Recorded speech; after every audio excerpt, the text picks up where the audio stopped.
नमस्कार दोस्तों, स्वागत है आपका अपने प्लेटफॉर्म एनसीईआरटी बाय विक्रम पर। हम पढ़ रहे हैं NCERT line by line explanation और ये वीडियोज खासतौर पर बनाए जा रहे हैं साथी अध्यापकगण के लिए और जो सीनियर स्टूडेंट सिविल सर्विसेज की तैयारी करते हैं उनके लिए। तो चलिए आज का लेक्चर हमारा स्टार्ट करते हैं। देखिए, इस अध्याय के हमने कुछ बात पढ़ लिया था पहले के पार्टों में। यदि आप कंप्लीट बुक पढ़ना चाहते हैं तो चैनल के प्लेलिस्ट वाले सेक्शन में जाइए, वहां आपको अपनी क्लास के और भी विषय लाइन बाय लाइन मिल जाएंगे और प्लेलिस्ट बिल्कुल अच्छी तरह से अरेंज की हुई है। क्वेश्चन आंसर भी आपको वहां पर मिल जाएंगे। तो कल जब हमने लास्ट पार्ट इसका पढ़ा था तो उसमें थोड़ी सी लाइट की टेक्निकल इशू हो गया था लास्ट में, तो उसके लिए मैं सॉरी चाहूंगा। तो उसको हम आज थोड़ा सा जो दो तीन लाइनें मैंने लास्ट में पढ़ाई थी उसको मैं एक बार दोबारा रिवाइज करवा देता हूँ कि जैसे आपका रेशम कीट है ना, जिसको सिल्क मोथ कहा जाता है, उसके भी जीवन की चार अवस्थाएं होती हैं। जो आपका अंडा सॉरी मच्छर होता है ना, उसके जीवन की भी चार अवस्थाएं होती है, हमने कल पढ़ लिया था। और कौन कौन सी अवस्थाएं होती है? अंडा, लार्वा, प्यूपा और वयस्क। अंडे के लार्वा के रूप में स्फुटित होते हैं कि जो अंडे है ना, वो जब स्फुटित मतलब जब उसमें से टूटते हैं, वो कोई चीज बाहर निकलती है तो उसको स्फुटित होना कहते हैं। और फिर आकार में बढ़ते हैं। प्यूपा में परिवर्तित होने से पहले लार्वा धागे जैसा पदार्थ स्रावित करते हैं। इसने कहा कि लार्वा क्या करते हैं? धागे जैसा पदार्थ स्रावित करते हैं जो उनके चारों ओर लिपट जाता है। आगे आप समझ में कि प्यूपा में परिवर्तित होने से पहले जो धागे जैसा जो पदार्थ कौन है प्रोड्यूस करता है, वो आपका करता है लार्वा, जो उनके चारों ओर लिपट जाता है। ये वो रेशे जिनका उपयोग हम रेशम के वस्त्र बनाने के लिए किया जाता है। भारत में खाद्य और ग्रामोद्योग आयोग ने रेशम के उत्पादन के लिए अनेक केंद्र स्थापित किए हैं। बहुत सारे सेंटर बनाए हैं। आपका खाद्य और ग्रामोद्योग आयोग है ना, इसने। तो ये आपने पढ़ लिया मच्छर का और रेशम का जीवन चक्र। अब हमें पढ़ना है मेंढक का जीवन चक्र। क्या पढ़ना है? मेंढक का जीवन चक्र। अवधि और आयुष आज पूरी तरह बाकी शर्ट और फुल पैंट पहने हुए हैं। एक सप्ताह से रुक रुक कर क्या हो रही? बारिश हो रही है। क्योंकि पूरी बात जो कि नहीं, क्योंकि बारिश का मौसम तो उन्होंने क्या किया हुआ है, पूरी बाकी शर्ट और फुल पैंट पहने हुए, रुक रुक कर बारिश हो रही है। वे अपने सहपाठियों के साथ एक क्रियाकलाप करने के लिए बाहर जा रहे हैं, कोई एक्सपेरिमेंट करने के लिए बाहर जा रहे हैं। चलो हम भी उनके साथ साथ चलते हो। कहाँ जा रहे हैं? अपने विज्ञान शिक्षक के मार्गदर्शन में थोड़ा सा चलने के बाद वे एक उथले तालाब पर पहुंचते हैं। एक तालाब पे पहुंचते हैं जिसमें पानी भरा हुआ है। यह स्थान पेड़ों और लंबी घास से घिरा हुआ है। शिक्षक उन्हें बिना कोई छेड़छाड़ किए थोड़ी दूरी से सब कुछ देखने के लिए सचेत करते हैं। उन्हें कहा कि किसी प्रकार का कोई डिस्टरबेंस न करे, सिर्फ आप नोटिस करें। आप सब भी बारिश के मौसम में एक मार्गदर्शक के साथ छोटे जल निकाय पर जा सकते हैं। उपयुक्त सुरक्षा सावधानियों का पालन करते हुए इस संबंध में जानकारी प्राप्त कर सकते हैं कि आप भी इस प्रकार का एक्सपेरिमेंट कर सकते हैं, इस प्रकार की एक्टिविटी आप कर सकते हैं। लेकिन आपको सुरक्षित जो सुरक्षा के मानक है वो आपको फॉलो करने होंगे। ये नहीं कि आपने आंख बंद की और चले गए तालाब के किनारे पे एक्टिविटी करने। आप तालाब के किनारे जल की सतह पर सफेद जेली जैसे किसी पदार्थ का अवलोकन करते हैं कि आप देखते हैं कि उस पे कुछ क्या की सफेद जेली मिलेगी आपको तालाब के पानी की सतह पे भी। यह जेली जैसा पदार्थ में या उसके आसपास उगने वाले किसी पौधे के साथ भी संलग्न हो सकता है। इसने कहा कि ये जो जेली होती है ना, ये तो आपको उस पानी पे भी मिल सकती है या फिर आसपास कोई पौधा है ना पानी के, उसके ऊपर भी मिल सकती है। ये जेली जैसा पदार्थ मेंढक मेंढक के अंडे का समूह होता है, जिसे जलांडक के रूप में जाना जाता है। किसके रूप में जाना जाता है? जलांडक। मेंढक के अंडे को क्या बोला जाता है? जलांडक। चित्र 10.7 में दर्शाए गए मेंढक के जीवन चक्र की सभी अवस्थाओं की विशेषताओं का अवलोकन कीजिए। आप दी गई अवस्थाओं में क, ख, ग, घ, ढ, च का अनुक्रम कैसे सुनिश्चित करेंगे? कुछ अवस्थाएं अपने आरंभिक और अंतिम आकारों में स्पष्ट परिवर्तन दर्शाती है। इन परिवर्तनों को तालिका 10.5 में दर्शाइए कि आपने जो मच्छर और जो रेशम की कीट थी उसकी आपने चार अवस्थाएं पढ़ी थी सिर्फ। कौन कौन सी आपकी? कि स्टार्टिंग में हमने, वैसे मैं आपको बताऊं, ईएल पीएल। ठीक है, ईएल पीएल कि आपका एग होगा, लार्वा होगा, फिर प्यूपा होगा और फिर आपका मच्छर कंप्लीट हो जाएगा। तो ये आपने पढ़ा था। तो लेकिन यहाँ पे क्या है, उसकी 6 अवस्थाएं दी और वो आप देख लीजिए कि ये दी है। ये आपके अंडे हैं, फिर ये है कैक है, फिर ये गय, घ ड च। तो आप स्टार्टिंग में देखिए कि कौन सी अवस्था इनकी स्टार्टिंग की है और कौन सी बाद की है। ये आपकी पहली, ये दूसरी, ये देखिए इसके पंख साहित है भी, क्या है, पंख है। ये की तीसरी, ये चौथी, ये पांचवी और ये आपका छठा। मेंढक की 6 अवस्थाएं, 6 के 6 आपको नाम याद होने चाहिए। देखते हैं कि इसमें किस प्रकार से परिवर्तन आपको अंतर दिख गए होंगे कि यहाँ आपको क्या इनका ढेर है, यहाँ ये थोड़े से और बड़े हो गए अंडे, ठीक है। तो यहाँ देखो इसके पंख आ रहे, इसके पंख बढ़ रहे, अभी गायब हो जाएगा, इसके अंदर से दीदी हट जाएगी, इस प्रकार का हो जाएगा और फिर ये मेंढक कंप्लीट बन जाएगा। तो चलिए एक बार इनका अवलोकन करते हैं। तालिका 10.5 में सूचीबद्ध अवलोकनों के आधार पर मेंढक के चित्र, जीवन चक्र का चित्र बनाइए भी, ठीक है। तो अब आप देखिए कि जैसे घ में लिखना है ना कि क में क्या दिखा आपने कि अंडों का समूह दिखा और सिर्फ एक आपको छोटा सा केंद्र किसको बीच में दिखता है। ख में आपको क्या है कि अंडे के अंदर हम छोटा सा जीव प्रतीत होता है कि उसका आकार थोड़ा सा बड़ा हो गया। घ में क्या दिखा, घ में क्या दिखा और ड में क्या दिखा भी।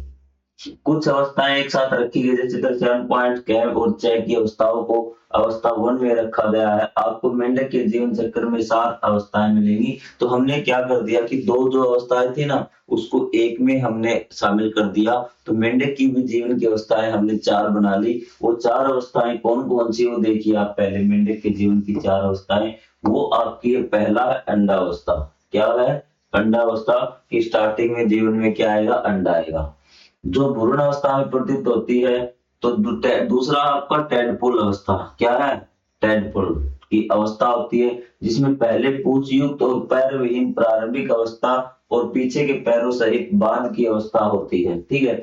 और तीसरी है आपकी मंडूकक, क्या बोलते हैं, मंडूकक। और ध्यान रखना कि संस्कृत में आपको मंडूक बोलते हैं, मेंढक को क्या बोलते हैं, मंडूक बोलते हैं संस्कृत में। तो एक प्रोगलेट भी इसको बोलते हैं अवस्था। और 4 है आपकी वयस्क मेंढक। तो स्टार्टिंग तो आपको अंडा हो गई, दूसरी अवस्था टेडपोल हो गई, तीसरी अवस्था आपकी मंडूक या प्रोगलेट हो गई और चौथी अवस्था आपकी वयस्क मेंढक हो गया। और तीनों अवस्थाओं में आपको फर्क भी दिखा दिया। वयस्क मेंढक के बारे में तो आपको पता है, अंडा आपका भ्रूण अवस्था में होता है, ठीक है।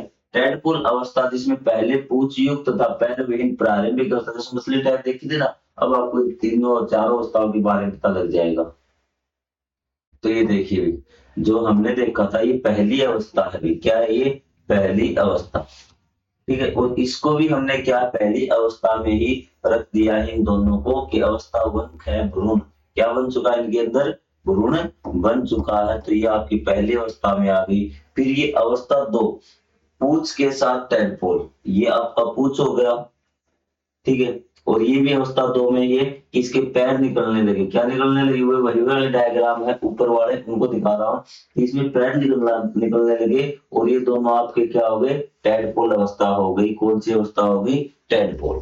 और तीसरा जब ये आपका मंडूक, आपका प्रोगलैट जिसको बोलते हैं, 12 सप्ताह और ये 14 सप्ताह में क्या पूरा मेंढक बन जाता है, जिससे आपको काफी बच्चों को डर भी लगता होगा। तो मेंढक का जीवन चक्र आपको समझ में आ गया।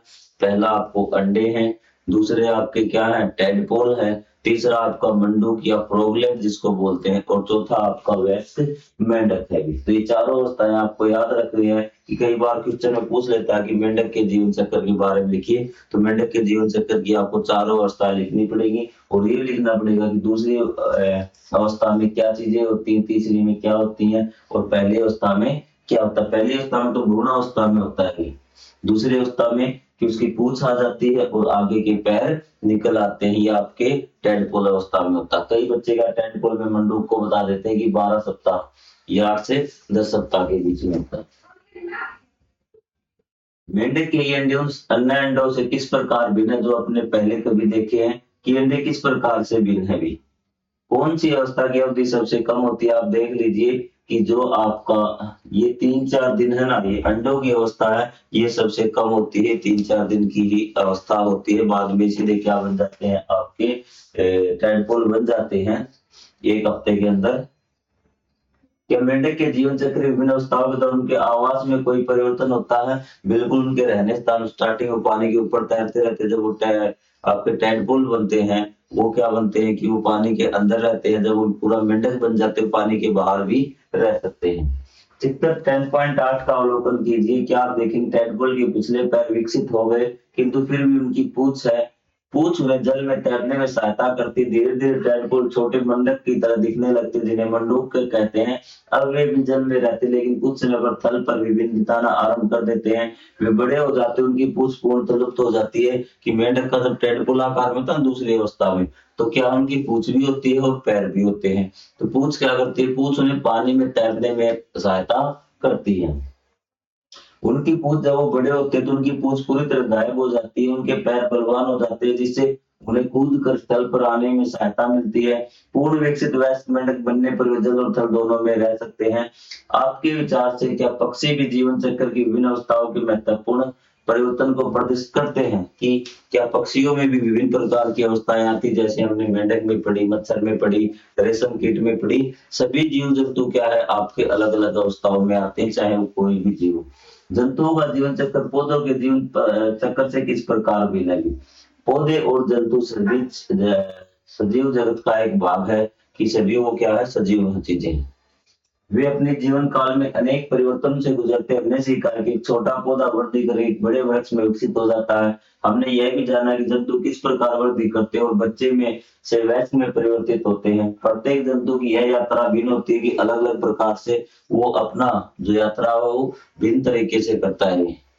ठीक है, जो उसे अनोखा और विशिष्ट बनाती है। हमने प्यूपा को कीटों में और टेडपोल को मेंढक में परिवर्तित होते हुए देखा है। इस प्रकार की परिवर्तन पौधों और जंतुओं के जीवित रहने और अपनी प्रजाति की निरंतरता को बनाए रखने के लिए महत्वपूर्ण होते हैं। कि आपने देखा होगा कि उसमें तो प्यूपा किसमें बदल गया था? आपका कीट में बदल गया था, आपका मच्छर में। तो यहाँ पे देखिए कि मेंढक का टेडपोल है तो किसमें बदला था? वो एक जीव में बदला था, मेंढक में। आपको जंतु और कीटों में तो फर्क पता होगा कि कीट आपके छोटे छोटे होते हैं ना, तो ये आपके कीट कहलाते हैं। तो हर एक के बारे में हमने पढ़ा है, और ये उनके जीवित रहने के लिए, अपने जीवन की निरंतरता को बचाए रखने के लिए, कि आगे कभी भी वो इस धरती पे समाप्त न हो, इसके लिए क्या होते हैं? सारे काम उनके लिए जरूरी होते हैं। हमें भी उनका और उनके आवास स्थानों का ध्यान रखना चाहिए। उनकी आवास विकसित और सुरक्षित करके हम इस समृद्ध जीवित जगत में योगदान दे सकते हैं। कि हमें उनके जो आवास है, जहाँ वो रहते हैं, तो उनके बारे में, उन स्थानों को हमें सुरक्षित रखना चाहिए। उन स्थानों से किसी प्रकार की छेड़छाड़ नहीं करनी चाहिए, ताकि ये जो उनकी विविधता है ना, और कोई भी जीव जंतु, कोई भी कीट पतंगा धरती पर खत्म नहीं हो। तो आप सोच रहे हैं कि सर मच्छर को खत्म करना चाहिए या नहीं करना चाहिए? क्या हमें भी उनके लिए पानी इकट्ठा करके छोड़ देना चाहिए कहीं पे? तो इसका जवाब आप जरूर कमेंट बॉक्स में दें। आप क्या समझते हैं कि मच्छर को रहना चाहिए धरती पर या नहीं रहना चाहिए? तो ये सारी चीजें आपको पता होंगी, जो इसके इम्पोर्टेंट वर्ड है ना, तो इनके बारे में हम पढ़ लिया। श्वास लेना, मृत क्या होता है? तो जब आपको सारी परिस्थितियां उपलब्ध हो, लेकिन कोई भी सजीव क्या कर रहा हो, आपको वर्दी का, श्वास लेने का, ठीक है, उत्सर्जन का, ठीक है, श्वसन का कोई भी लक्षण अगर उसमें नहीं हो रहा है, तो इसका मतलब वो क्या है? मर चुका। निर्जीव आपको सारी चीजें जीवन चक्र आप पता चल चुका है। तो ये चीज आपको लेसन समझ में आ गया होगा। फिर भी आपको अगर कोई डाउट रहता है तो आप कमेंट करके पूछ सकते हैं कि सर हमें ये चीज समझ में नहीं आई। तो हम मिलेंगे अगले लेसन नंबर 11 में। तब तक के लिए जय हिंद, जय Bharat. Thank you very much.